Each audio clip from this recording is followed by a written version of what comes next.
la gente no podía respirar en la puerta de los hospitales y no los dejaban entrar porque la prueba rápida decía que no tenían virus. Hoy en día nos damos cuenta que el presidente de la República del Perú nos explicaba un virus que en Estados Unidos todavía no entendían.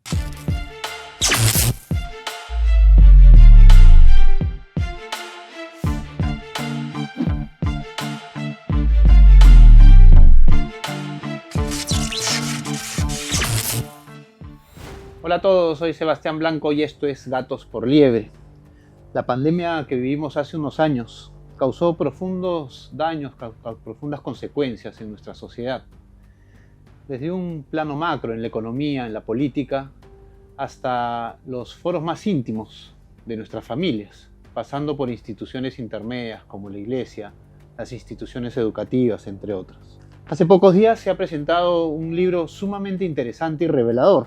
El libro se llama En nombre de los ausentes, que tiene como autora a Alfonso Baella Mato. Alfonso es comunicador y hoy día nos acompaña aquí en Gatos por Liebre. Gracias, Alfonso, por estar con nosotros. Gracias a ti, Sebastián, por la invitación. El espacio, en verdad, bien acogedor, me gusta bastante. Bueno, te agradezco nuevamente y espero tengamos una charla reveladora, por lo que he podido darle una pasada rápida al libro con cargo a profundizar después. Quería empezar con la primera pregunta, que es: ¿qué es lo que te motivó a meterte en este tema primero y luego a que esto se plasme en un libro como el que has presentado hace unos días? Mira, en un principio, lo que me hizo indagar, investigar, fue mi caso personal. En los primeros meses de 2021, mi abuela falleció por COVID-19. Y 30 días después, exactamente el mismo día incluso de la misa del mes de mi abuela, fallece mi tío, el hijo de mi abuela, el hermano de mi mamá, producto de COVID-19, porque él, al haber estado tratando de ayudar a mi abuela cuando estaba contagiada y haberla llevado a la clínica, se contagió y perdió la vida, ¿no? Una batalla infernal contra el virus. Producto también de los protocolos del MINSA, producto de la rigidez con la que se trató el asunto del COVID-19, el temor infundido, me atrevería a decir que fue un terror muy grande, y los protocolos y la rigidez dentro del MINSA hizo que tengamos que estar condenados a la llamada diaria. ¿Qué era la llamada diaria? Cuando tenías un familiar internado en cuidados intensivos, no podías tener ningún tipo de contacto con él, ni saber nada más que una llamada diaria por la cantidad de casos que habían en las clínicas y hospitales.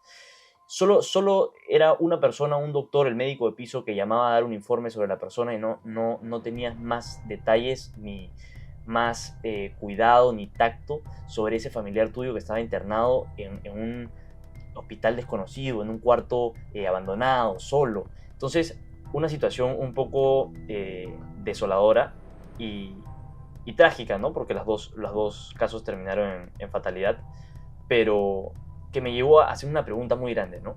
Si mi caso, lejos de ser una excepción, fue un caso privilegiado, en el sentido que tanto mi abuela como mi tío tuvieron la oportunidad de ingresar a una unidad de cuidados intensivos, ¿cuánta gente no la tuvo?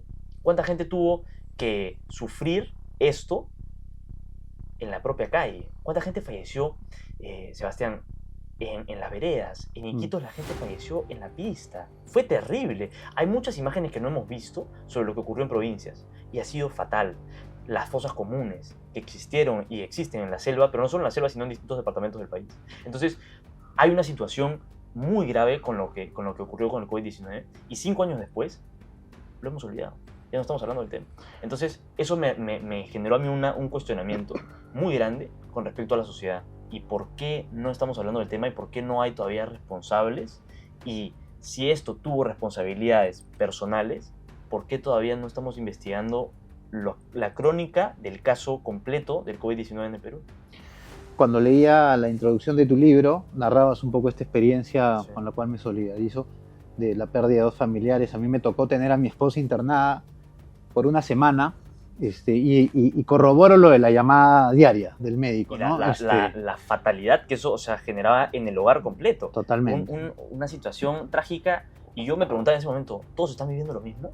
¿Soy el único? O sea, y si todos estamos viviendo lo mismo, ¿por qué no hay un estallido social en la calle? ¿Por qué la gente no se rebela contra el régimen y contra... Esto no ocurre en ningún otro país del mundo. No, sí. Y eso es algo que he corroborado a la hora de hacer el libro. Eso no ocurrió en ningún otro país del mundo, Sebastián. De repente lo más similar fue Argentina, que se aplicaron políticas similares a las de Perú que Por causaron, porque corroboré al ver algunas de las estadísticas que pones en tu libro, que Perú está muy, vamos a hablar de eso más adelante, muy por encima en casos muerte por COVID, y luego el que sigue es Argentina. Yo viví muchos años en Argentina y mantenía contacto, y por eso puedo decir que las políticas fueron malamente utilizadas de manera similar a las que se dieron en Incluso Perú, ¿no? la cuarentena, si bien Argentina tuvo la más prolongada del mundo oficialmente, o sea, prolongada a través de decretos, el Perú tuvo la más rígida. Entonces, una vez más nos preguntamos, ¿por qué, bajo qué criterios se implementaban estos protocolos tan rígidos, inflexibles ante cualquier situación? Cualquier situación. Tenemos los militares en la calle. Sí, el pánico se difundió de manera brutal, ¿no? Y esto no es la primera vez, no es una situación inédita en la historia. O sea, todas las epidemias del pasado, si nosotros revisamos el cólera, bueno, el cólera quizá fue un poco más leve, pero si vemos los casos de la viruela, de la fiebre amarilla, de la peste bubónica, siempre son tratados con esta rigidez y con esta inflexibilidad que uno esperaba que en el 2020, en el siglo XXI, no fuese de esta forma. Sin embargo, lo fue. Y lo fue de una forma incluso más trágica, porque nunca habíamos tenido los niveles de mortalidad que hemos tenido acá, ni en la guerra con Chile, ni en la independencia, ni en la guerra contra el terrorismo. Nunca tuvimos los niveles de mortalidad que hemos tenido con la pandemia. Tu libro está muy bien documentado, no es un libro de opinión, es un libro de investigación, más allá de que parta, ¿no?, de una motivación personal y dolorosa. Creo que es un libro objetivo. Es un libro objetivo que tiene un aparato crítico amplio, Sí. la primera pasada que yo le he dado. ¿Por qué ocurrió la pandemia en base a esta investigación que has hecho? Principalmente, el virus se origina en Wuhan, y ahí trato bastante específicamente cómo esto ocurre en los establecimientos del Instituto Nacional de Virología de Wuhan, que básicamente lo que se hacía ahí eran malas prácticas de virología misma, de microbiología aplicada y de investigación, que lo que hacían era mutar virus, un virus quizá no tan letal, pero para volverlo lo más letal posible, y con ese virus se hacían investigaciones que luego terminaban en vacunas, en distintos tratamientos, ¿no? Es un método de investigación no el más común, pero sí bastante conocido en el mundo de la ciencia virológica, que llamado ganancia de función, ¿no? Entonces, lo que se hace allá es pasar por distintos procesos de ganancia de función. Y lo que se hace durante mucho tiempo es tratar de soslayar el hecho de que esto está ocurriendo. Y se trata como cierta durante mucho tiempo, durante los primeros meses de 2020, incluso casi todo de 2020, se trata como la única versión, la teoría zoonótica. ¿Qué es la teoría zoonótica? El salto de un microorganismo, de un agente infeccioso, de un organismo a otro de forma natural, como una evolución, como una mutación. Una mutación. La gripe porcina, por ejemplo, ¿no? El chancho tenía un virus que de alguna forma fue mutando y poco a poco llegó hasta el ser humano, y eso generó un perjuicio, etc. Esa teoría, en el caso del COVID-19, no tuvo mayor fundamento más que la observación de unos cuantos virólogos, pero hoy en día, con la distancia histórica que nos separa de lo que ocurrió, y con la revelación de distintos archivos y distintas investigaciones por parte incluso del Congreso norteamericano, se puede esclarecer un poco qué es lo que ocurrió, y la mayoría de la evidencia sustenta la teoría de malas prácticas en los institutos de virología de Wuhan. Ahora, es curioso que, más que curioso, trágicamente paradójico, diría yo, que en búsqueda de una vacuna, sí, ¿no?, para algún tipo de enfermedades, no sabemos si por falla humana, no sabemos si por esa ansia de lograr, digamos, resultados científicos, termina generándose un virus que causa la muerte de muchísimos. O sea, en busca de salvar vidas por medio de una vacuna se termina sin buscar un culpable específico, pero es paradójico en términos históricos, ¿no? Como a veces el ansia de logros científicos termina causando más muertes que lo que podría haber salvado esa vacuna descubierta, digamos. Sí, y más que solo el tema de la búsqueda de las soluciones clínicas o médicas, es la ambición, yo creo, un poco de ciertos lobbies farmacéuticos que lo que buscaban era lucrar lo más posible en ciertos mercados que no estaban tan regularizados, ¿no? O ciertos ambientes que no estaban tan regularizados como era China. Entonces, lo que ocurre también es una ambición desmedida por parte de ciertos funcionarios norteamericanos, europeos y asiáticos en el ámbito de la ciencia médica, ¿no? Vamos al Perú. En tu libro dejas claro que el Perú ha tenido la peor gestión a nivel mundial, Sí. con terribles y fatales repercusiones en el tema del COVID-19, de esta pandemia que vivimos hace algunos años. Cuéntanos, ¿cuáles son las principales causas para que eso se diese de esa manera? El libro lo que hace es identificar 10 errores, que quizá me equivoco al decir errores, porque en el libro no los trato como errores, los trato como malas prácticas, como decisiones equivocadas, porque un error puede ser una casualidad, pero aquí no se han cometido casualidades, todo ha sido premeditado. No premeditado de una forma siniestra, porque yo no adjudico un genocidio a las personas, pero la negligencia, el interés y la omisión de ciertas funciones terminó por ocasionar la muerte generalizada, masiva, ¿no? Sin precedentes. Entonces, lo que ocurre acá son una serie de 10 decisiones fatales. Una de ellas es la subestimación del virus y de lo que iba a generar la enfermedad en los primeros meses.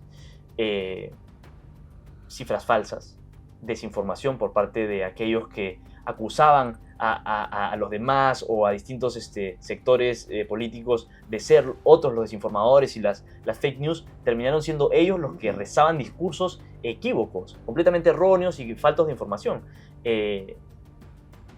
Las cifras imprecisas, ¿no? Un tema increíble porque en pleno siglo XXI el Perú es incapaz de contar. Eso es algo que hemos podido constatar todos con los bonos, ¿no?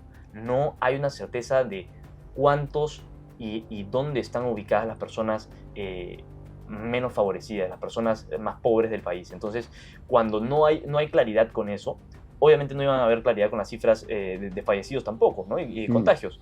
El rastreo fue un error fundamental, una decisión fatal, un aspecto crucial para entender por qué el Perú falla, el rastreo. Y con rastreo me refiero propiamente a las pruebas, ¿no?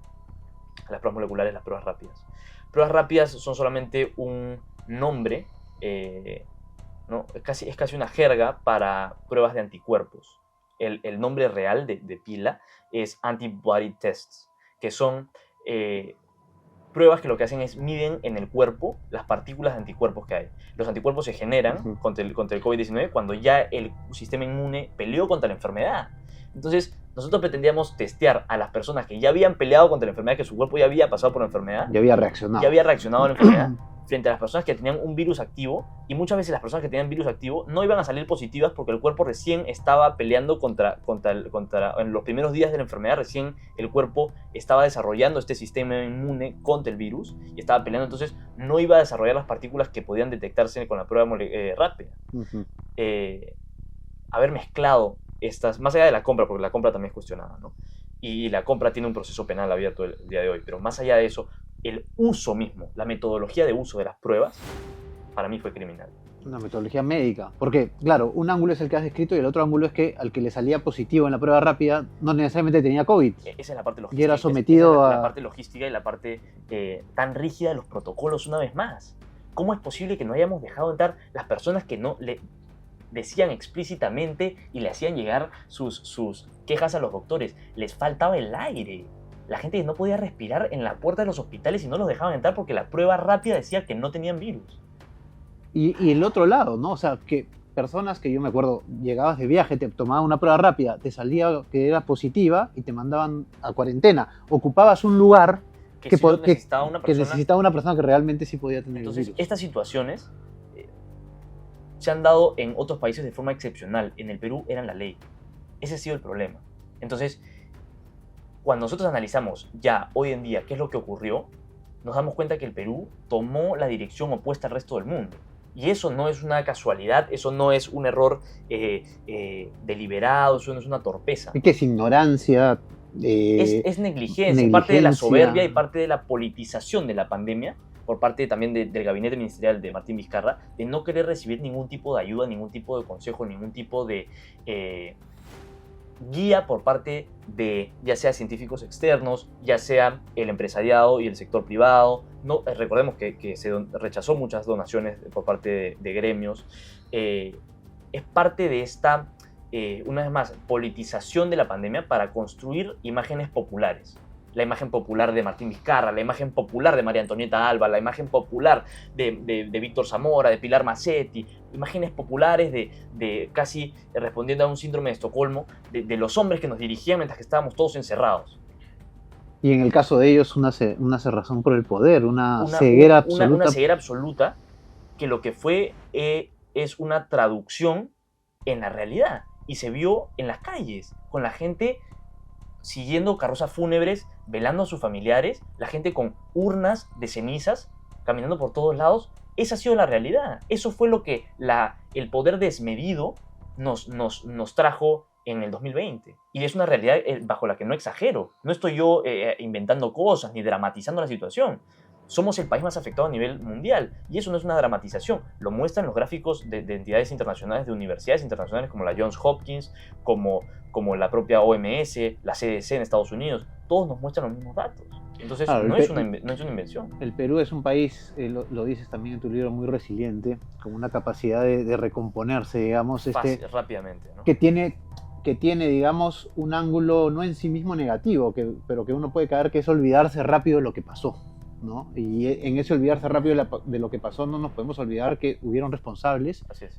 Y no por un hecho de hacer una persecución, sino para que no vuelva a pasar esto, ¿no? Y no caigamos en esa politización de cuestiones que tienen que ver con la vida. Sí.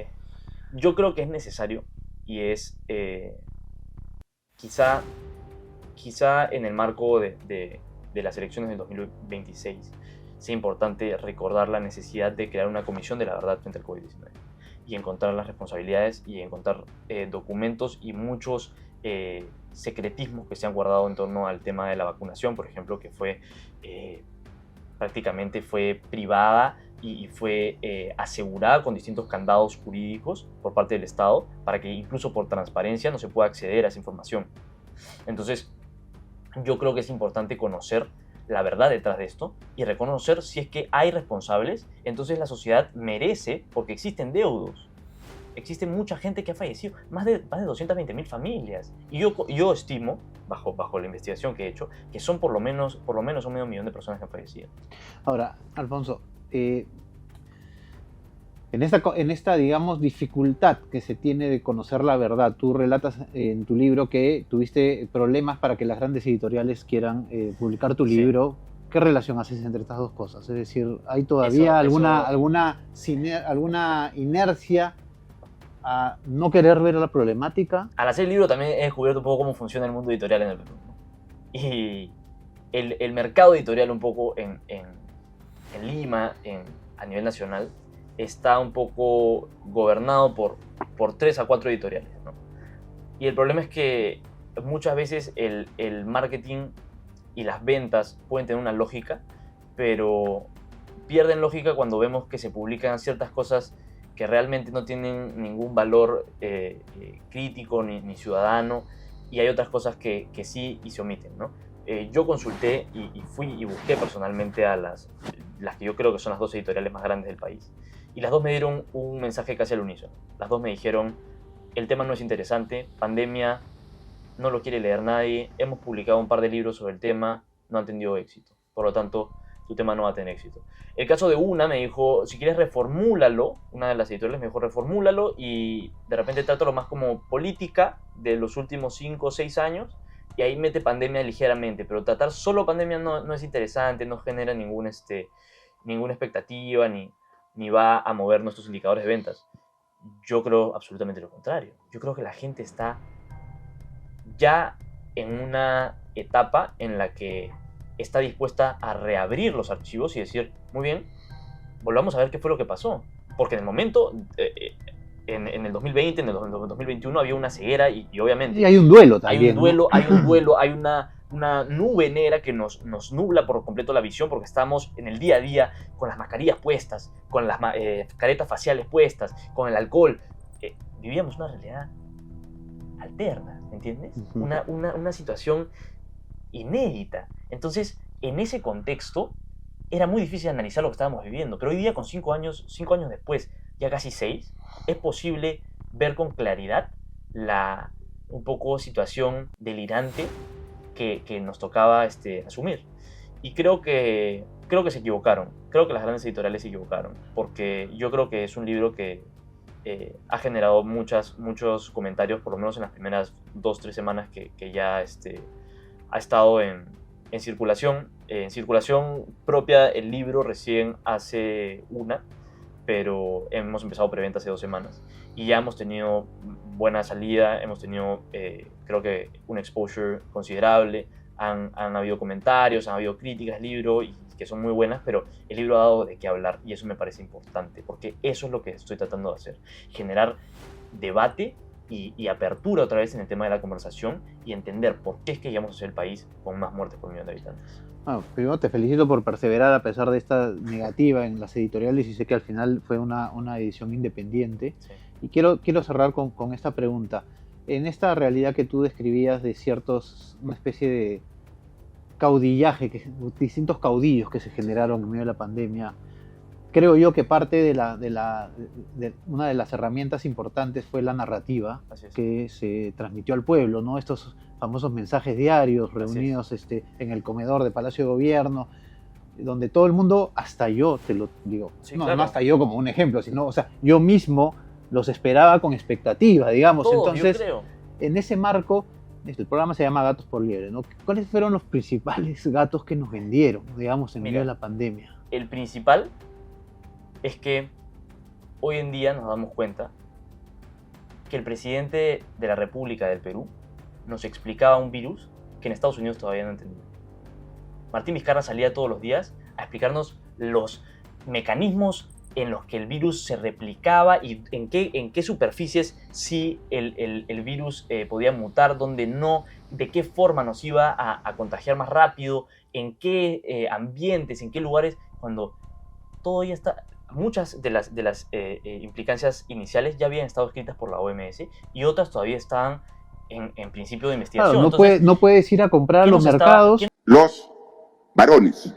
Lunes, miércoles y viernes solamente los varones. Y los domingos la restricción es para todos. ¿Qué nos estaba diciendo el presidente más que hacernos una campaña política diaria de lo buena que era su gestión? Nos mostraban cifras prometedoras con respecto a Latinoamérica. Nos decían, somos el país con más pruebas hechas. ¿Pero qué pruebas? El 80% de las pruebas eran pruebas moleculares, eran pruebas rápidas, eran pruebas de anticuerpos. Solamente el 20% eran pruebas moleculares que eran las que servían. Entonces, era una politización absoluta de esto. Ahí es donde nos han vendido gato por liebre. En la narrativa y lo que está ocurriendo con la pandemia realmente. Por eso es que existe un subregistro. Y quienes niegan el subregistro, niegan la ciencia. Es así. Y esto se tuvo eco en los principales medios de comunicación. Me acuerdo de esta famosa realidad en la cual un médico de un medio grande decía, bueno, una semana decía, no pueden ir a comprar comida al mercado. Sí. Y bueno, a las 2 semanas ya hacia el final sí pueden ir a las manifestaciones que surgieron, ¿no? Para derrocar a Manuel Merino. Entonces era una cuestión de locos, ¿no? Y creo que lo interesante es que la población supo un poco discriminar quiénes fueron grandes desinformantes en esa época. Pero a pesar de eso, se mantienen en los mismos medios, ¿no? Ese doctor sigue teniendo su programa en la radio y creo que no solamente es un sector de la derecha el que ha sido crítico con ese doctor, sino Hildebrand en usted se publicó una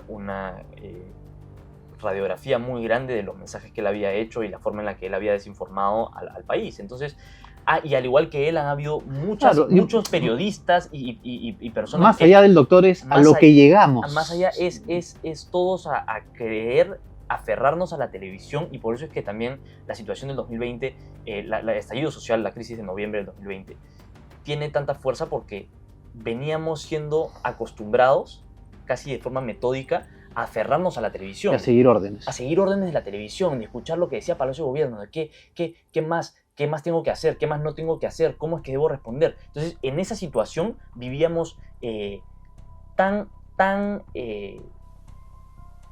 ajenos a nuestro propio juicio, que lo que terminamos haciendo fue actuar de forma inconsciente. Y yo creo que las manifestaciones contra Manuel Merino fueron inconscientemente. Yo creo muchos chicos y mucha gente que salió a marchar No sabían a lo que iban. no sabían a lo que iban, y no los culpo. O sea, yo no es que los critico de forma dura y creo que son personas equivocadas. No, yo creo que muchos fueron manipulados. Yo creo que eso es cierto. O sea, muchos fueron manipulados por la mediatización, por los influencers que estaban ahí, por el TikTok, por el hecho de que esto estaba envuelto en una situación cotidiana, etcétera, ¿no?